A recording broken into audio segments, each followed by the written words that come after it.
नमस्कार मंडळी. आज सोमवती अमावस्या आहे.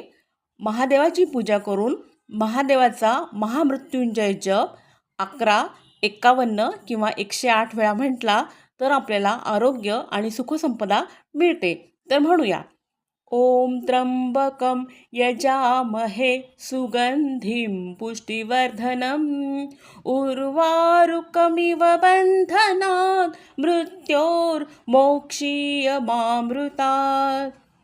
ॐ त्र्यंबकं यजामहे सुगंधिं पुष्टिवर्धनम् उर्वारुकमिव बन्धनात् मृत्योर्मोक्षीयमामृतात्. ॐ त्र्यंबकं यजामहे सुगंधिं पुष्टिवर्धनम् उर्वारुकमिव बन्धनात् मृत्योर्मोक्षीयमामृतात्.